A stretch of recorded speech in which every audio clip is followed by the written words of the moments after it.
And I think there's a lot of people, including myself, who felt like we shouldn't do this. That like this is opening Pandora's box. I think it was a good thing to do. It's a shame that it had to happen in the first place. To say like, oh, that's not my ending. You must make another ending.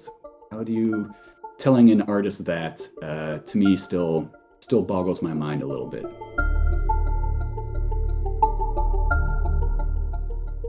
The dungeon-crawling dating sim Boyfriend Dungeon came out earlier this year, and as players booted up the game for the first time ready to make out with their favourite K-pop laser saber, they first encountered the following message. And that refers to a character you'll meet during your playthrough called Eric, who, to put it bluntly, acts like a total piece of shit towards you. He stalks you, he floods your phone with text messages, despite you making it clear to him that that isn't cool. And this actually ends up being a fairly cool part of the story that developer Kitfox Games wants to tell about consent and emotional manipulation while dating. It's not just some side plot that can be skipped. Fans were quick to point out that the game's warning didn't make this clear enough. It uses the word may for a start, suggesting that these themes were optional when they're not, and so Kitfox took this feedback on board and updated the wording a few days later. However, some folks argued that the devs should go a step further than this and allow players to opt out of Eric's storyline entirely.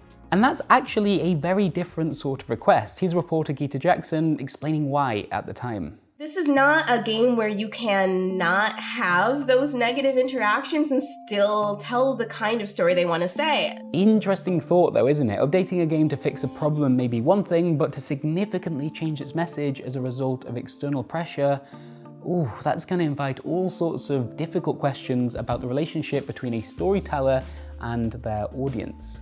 Now in this particular case, Kitfox stuck to its guns. I suppose they realised that although their game might not be for everyone, that's actually okay. But what happens when a studio does give in to these kinds of requests? In March of 2012, a much larger game developer faced a much larger backlash from its community after the release of one of its titles. And unlike Kitfox Games, this company decided to spend hundreds of thousands of dollars in order to try and address its fans' biggest grievances. And what were they most upset about? Well, I think in this case, that would be the game's ending.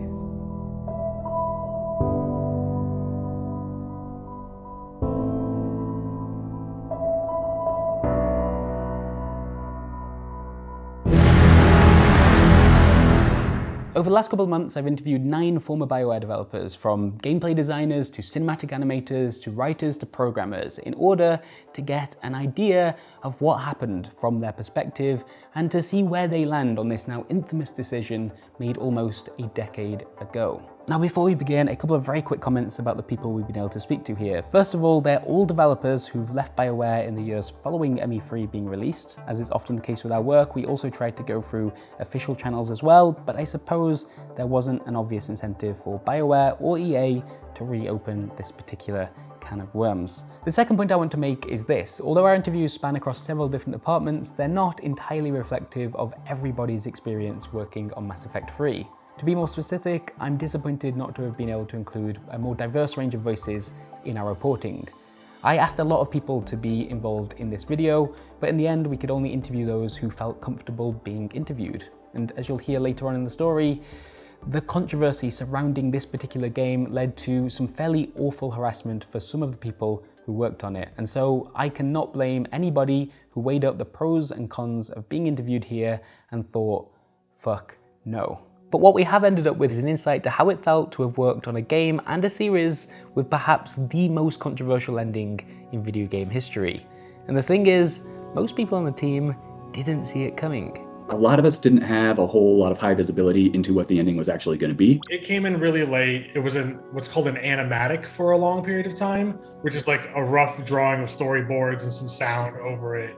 It caught most of us pretty off guard, honestly. The main scenes that got the backlash are the ones that are color swapped, right? We didn't know they were going to do that. There was originally a version which was very different on each level. For those who need a quick refresher on what those original endings even actually look like, here goes. Typically, when people refer to the Mass Effect 3 controversy, they're talking about the 3 original versions of the game's ending, known as Destroy, Control, and Synthesis. Following a dramatic battle with the Reapers, both above and on the surface of Earth, Commander Shepard and Anderson managed to get aboard the Citadel, where they're quickly and inevitably betrayed by Elon fucking Husk over here. If none of this makes sense to you, by the way, don't worry, I'm about to get to the important bit. The Elusive Man gets dealt with, and you're able to convert the Citadel into the super weapon you need it to be in order to get rid of the Reapers and save the galaxy. And so, as Shepard and Anderson, both mortally wounded by the looks of things, take a seat to watch the fireworks, it becomes apparent that something's not working. The weapon hasn't activated. A dying Shepard is then lifted up by almost ethereal light, and we go on to meet the Catalyst, known by many fans as the Star Child. This glowing little boy is essentially the architect of the Reaper invasion and has taken the form of a child that Shepard saw die at the very beginning of the game, perhaps as a way to remind the player of the true legacy of the decision they're about to make. I am told, by the way, that there were some concerns within the team at BioWare about the Star Child as a character. The big reason being, and stop me if you've heard this one before, there aren't really any children in the world of Mass Effect. You just don't encounter them, except for this one kid who you see die right at the beginning of Mass Effect 3, and who then haunts Shepard's dreams throughout the remainder of the game. That's the only kid, just one. Anyway, Shepard is then presented with 3 possible outcomes, assuming that you've built up enough support from your allies over the course of the game, and to some extent, the entire Mass Effect trilogy as well. You can completely destroy the Reapers, but in doing so wipe out all synthetic life, including the Geth, including your companion EDI, including possibly Shepard themselves. You could control them instead, achieving what the Elusive Man never could, and although Shepard's physical body is obliterated, they're able to bend the Reapers to their will and not only stop the attack, but force them to leave. Or finally, and this is the toughest one to unlock, you can choose Synthesis. Here, Shepard is able to merge all organic and synthetic life together across the galaxy. Again, their body doesn't survive the process, but this sacrifice not only stops the war, but ensures nothing like it can ever happen again. There's no longer organic life and synthetic life, only both. Now, what I've just described sound like 3 fundamentally different endings, and they are. They totally are. However, the problem was, the cutscenes used to demonstrate this were not fundamentally different. In fact, they're almost identical to one another, aside from the color choice: red for destroy, blue for control, and green for synthesis. If you only went through once, you had a pretty satisfying ending. If you went through multiple times and you chose a different one of those 3 things at the very end, then you were like, oh, I guess my choices didn't matter. Right? The only choice that actually mattered was this end choice, and it's pretty much the same cutscene either way. And that's before we get into the weeds on any plot inconsistencies either, like what happens to this giant armada that's turned up to save Earth if the mass relay network that allowed them to travel here just got destroyed?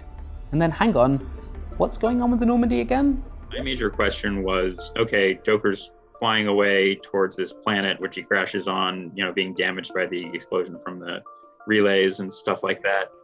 What planet is that? And they said, well, it's just kind of a generic jungle planet, or, it's a garden world and stuff like that. I'm like, I just made the galaxy map. There isn't a garden world near Earth. We'll get into the reaction from fans in just a moment, but first, here's BioWare Montreal animation director Dave Wilkinson, who told me this reliance on the 3 different colors might actually stem back to some early storyboards that he drafted after being sent a brief overview of the endings by project director Casey Hudson. According to Wilkinson, he chose these 3 colors as an easy way to differentiate between his work across the 3 endings, and hadn't necessarily expected them to end up in the final product. In fact, he picked blue and red because they referred to what was originally being talked about as the Paragon and Renegade choices, and the green was just the other one. So, big question, what actually happened in those original storyboards? Here's Wilkinson with a somewhat hazy recollection and some colourful language. At that point, Shepard was so augmented with electronical bits and all the rest of this kind of shit. I actually had him just plug himself in to the Citadel, and then in a virtual world, he has a conversation with. It was described as the god of the Reapers. I think it was a queen, and he had this conversation with the queen, and the queen's basically saying the way the Reapers keep going, this isn't sustainable. Blah blah blah blah blah. We have to evolve, but we're incapable of evolution because of the limitations of our AI and stuff like that. She was their queen, but she proposed things that the Reapers didn't like, so they basically just locked her away inside the Citadel and just never ever listened to her again. And so then the conversation was really her going, this is the chance to evolve everything. We can move everything forward. And so the Renegade option was like, Shepard just like, go fuck yourself. And he rips himself out of the thing and he just starts blowing up the fucking, the main, like in the Citadel, the roof where like all the stuff's kept, which then causes the Citadel to detonate. Because it's in the middle of doing something and he fucks it all up. And then the whole Citadel basically blows up, wipes out the Earth. But in the process, he's now destroyed the Reapers and he's given Organics a chance. And the Paragon option was like, I'm so awesome that I can take control of these Reapers and I'll use them for the right reasons. And so then you, Shepard, turned into like the big King Reaper.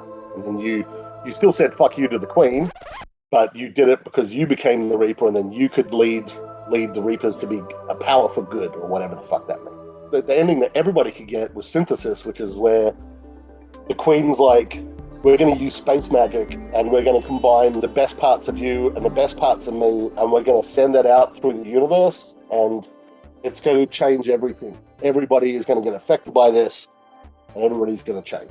There was an ending for it where it was a girl, a mum and a daughter, and I had them sitting on a hill and the shot ended with like we're drifting through stars and the stars get blurry and then we refocus and it's like little like dandelion fluffy things floating on the wind, but everything's got this weird green like sort of circuitry coding stuff on it, like it's just like an effect that we put on it. And then that'll be drifting and we're going to follow them and then we hear this woman explaining to her daughter how we came to this place and we reach them and they're like Azaris, but they're Azaris who are a little bit different, and she's just telling the story of how Shepard made everything better and saved everybody from the Reapers. Now that's not a million miles away from what we ended up with, I suppose, although I do find it interesting that, at least to begin with, BioWare was talking about the game's final moments in terms of Paragon and Renegade morality, and also, you've gotta wonder if the Reaper Queen might have been more popular with fans than the Starchild. But of course, a lot happens between those first storyboards being created and the final product being rendered, and something I've heard time and time again is that these endings happened late in development, and on top of that, they were really expensive to make. And so quite simply, reusing assets across the three versions seemed like it might be a good compromise. You know, it's Scorpion and Sub-Zero, right? It's two ninjas that are two different colors. It's not a good fix, but we didn't expect it to blow up we should have. We completely should have, but we didn't expect it to blow up. There's one other major complaint that tends to crop up when we talk about the final 30 minutes of Mass Effect 3, and it's maybe the most important one. Many players were expecting their choices across not only this game, but the trilogy as a whole to truly influence the closing moments of Shepard's story.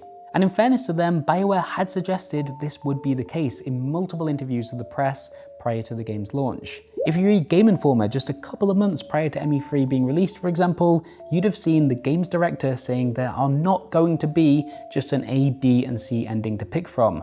That quote would go on to get referenced a lot in the coming months. So that's where we're at come release day. Player expectations are perhaps not where they need to be regarding the impact their choices are going to have on the ending specifically. There's a lot riding on people making an emotional connection with this kid that you encounter right at the start of the game. And finally, if you do watch the endings side by side on YouTube, and a lot of people end up doing that, well, the color swap doesn't look brilliant. At the time, this disappointment with the game's endings even led to a reasonably popular fan theory emerging that claimed Shepard had been indoctrinated or brainwashed by the Reapers, and so none of this last 30 minutes was actually real. We started to get all these videos, it seemed like, on people trying to explain and pull apart what the ending is, and specifically things around the theories about that Shepard, that the ending wasn't real. The whole indoctrination theory, which is like literally the most awful thing you've ever. It makes no sense and makes for awful storytelling. Always hated it, right? I actually really love, to some extent, wish that was the actual ending. But people were just clinging to something, going it can't be this. I can't have spent, 60 hours caring about this. It wasn't long before players began to voice their feelings online, and within just 3 days, a movement had started to take shape. It started with a poll on the BioWare forums that asked players what they actually thought of the game's final moments, and then it quickly grew from there. It was given a name as well, Retake Mass Effect 3, which then spread to social media and centered around a petition that demanded BioWare create a set of new endings for the game. This was eventually coupled with a drive for video games charity Child's Play, which went on to raise $80,000, although things got a little awkward here when the charity then needed to enact a new policy stating that it should not be used as a tool to draw attention to causes outside of its own work. And then, of course, there were the cupcakes. Somebody sent in a box of cupcakes to the team. There were 3 different colors of icing on top. So when you look at them, it looked like they were green cupcakes, blue cupcakes, and red cupcakes. And then you take a bite of them, they're all the same flavor. Oh, I'm so fucking pissed off about the cupcakes. Oh my god. They didn't let us eat them. The lead designer, Preston, he was like, we're not going to eat these cupcakes because they're going to taste like sarcasm. And then so we donated them all, which is good. I appreciate that, but I really wanted to eat those those snark cupcakes.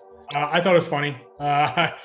See, that to me wasn't like, that was some, if they had put poison or something in there, which we all were like, are these safe? I think there's also an aspect of the cupcake thing where it's now real world, right? Up until that point, and this is why I typically haven't talked to a lot of press and things like that. Is up until that point, you just try to stay just one of the nameless few that has a credit on the game, and you don't stick your head up, right? But now you've got people sending something to the place where you go to work every day, and that then becomes a little bit interesting. Because that's the other side of this, isn't it? The Mako-sized elephant in the room. When moments like this happen, when a game's community clashes with its developer on such a large scale, it's never just petitions and cupcakes, is it?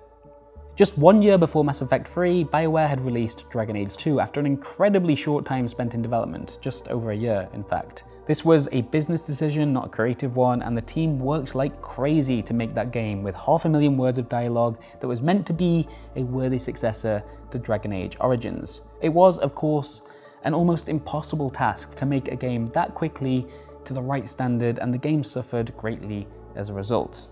And fans were pissed, unsurprisingly, which led to just a few of them, and it only ever takes just a few, using that feeling to start a witch hunt. In this case, they resurfaced a 6-year-old interview with one of the game's writers, Jennifer Hepler, who had offhandedly talked about not enjoying playing games, particularly those with loads of combat, because she actually prefers the writing and the dialogue, which, given the fact that she's a writer, is probably alright. There is still, right now in 2021, a post on All Gaming which you can find with the title, "This Women is the Cancer that is Killing BioWare."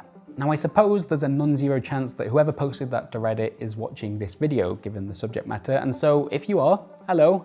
Firstly, I do think you meant woman and not women in that title, and second of all, I bring this up to say that BioWare devs were no stranger to online hate in 2012, and in fact, if you bear in mind that Jennifer was targeted just 1 year before Mass Effect 3 was released, you can imagine that there were people at the studio who felt especially freaked out by the idea of player criticism, valid or not.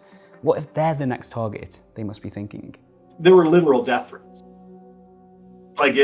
And that's just not something you can't just shrug that off. Yeah, I was getting angry messages, curse outs. I've gotten so many death threats that I imagine I got a death threat or two. I don't remember. I've had Gamergate come after me, so it all just melds into one thing at some point. Yeah, there were definitely some unhappy people. There were plenty of positive messages. There were plenty of really happy people just excited. So I'll say that there's some, most of the fans are really amazing and great. The reaction to the ending wasn't wrong. The main problem is that it's the internet, and the internet is toxic and vitriolic, and it's got no filter, and it's horrible, and it attack people on a personal level, especially female writers. We're all human, right? And so unless you build some way to protect yourself from that, it's going to affect you. That's not to say that the much larger majority of feedback from fans wasn't positive or kind or empathetic, but we cannot tell the story of the Mass Effect 3 endings without rightly mentioning that harassment was a significant part of it.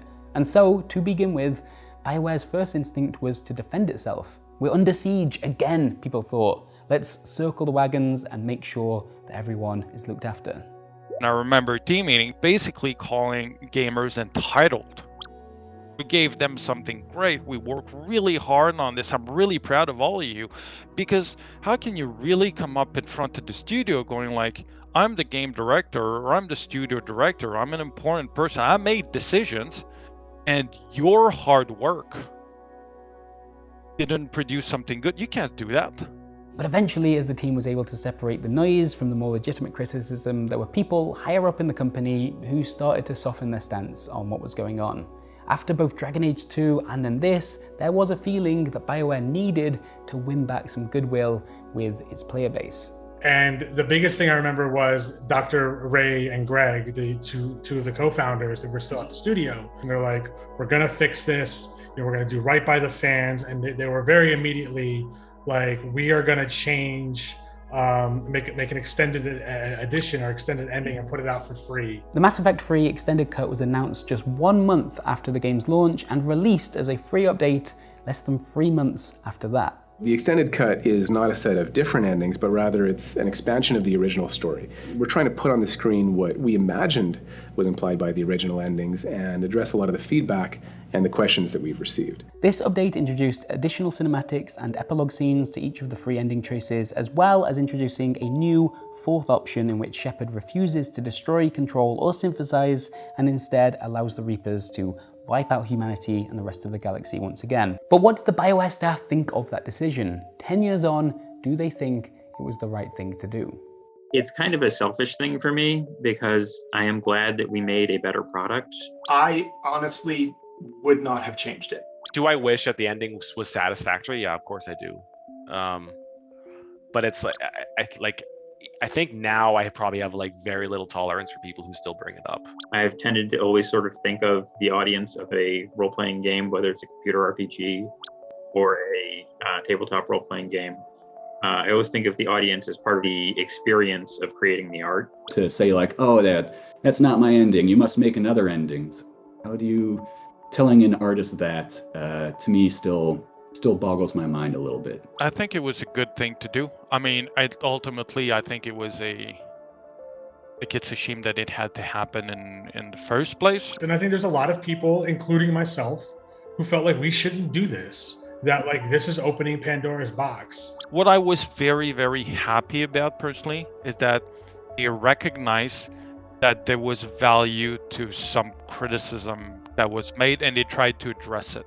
So yeah, it's pretty much split down the middle, at least based on the conversations I've had with former developers, and I think that kind of makes sense. People are going to have very different opinions on the Extended Cut based on loads of different factors, but one of them certainly is whether or not their department or they actually needed to work on it themselves, because, and I do think this gets overlooked all the time when this subject comes up, for the Extended Cut to actually happen, for it to get turned around within the space of about 4 months, well, some people had to crunch. They were forced to crunch. Yeah, I think there was definitely a morale hit on the team. You're kind of ready to be done with a game and a franchise at a certain point, and then when it gets extended out, that's just like, wait, the people who were crunching the hardest at the end now had to go back and start crunching again, but they didn't get good rest. That year of development, so I don't kind of consider that as part of my ME3 crunch. That live period was really hard. We had. And I don't know that anyone's ever really talked about that, but yeah, we crunched. A lot of people went through a lot of hard times to get through that. We were an unhealthily close family, and part of it is how that studio worked, part of it is how remote Edmonton is and how cold those winters were, right? Like, and how much we crunched, but like we were good. I remember us being pretty okay.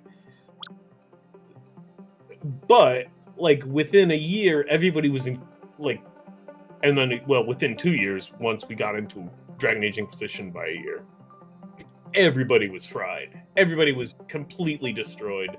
Morale was incredibly low. I joined Dragon Age Inquisition and I stayed for a year, and that whole year was me like fighting for upper management to just like listen to how stressed out everybody was.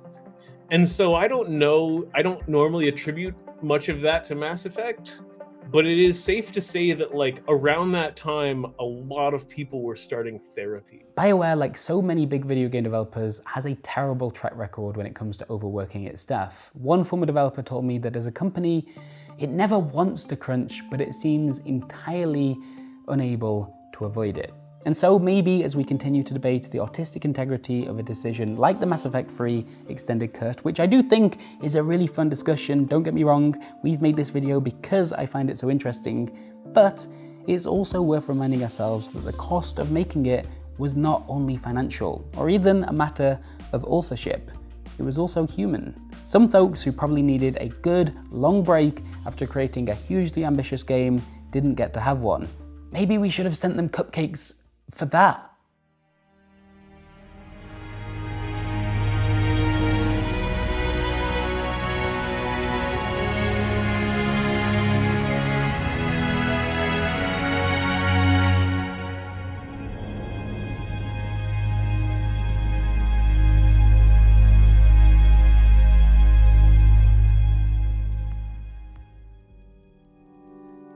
Thank you very much for watching this video. This isn't the real, well, it's a real microphone, it's just not the one that I'm using. I'll put it here as a little hat. No, okay, good. Thank you for getting to the end of this video. It's been a labor of love and has required a bunch of interviews with people living mostly in different parts of Canada, which has a variety of different time zones, I will point out, none of which are that similar to where I'm from. But hey, we made it.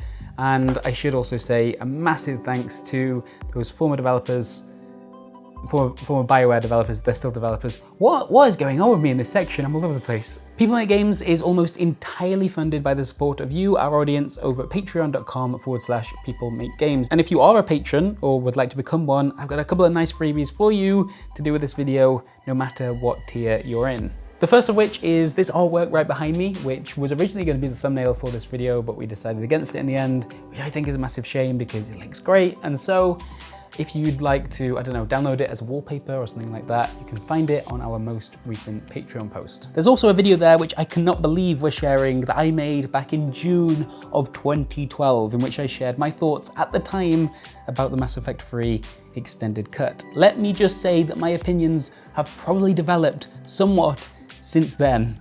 And so if you'd like to hear what I had to say and, to be honest, make fun of it, fair, head over to patreon.com/peoplemakegames. We could not do this channel, we couldn't make videos like this without the support of our patrons. And yeah, hopefully you will enjoy the extra freebies as well. Patreon.com/peoplemakegames. Thank you.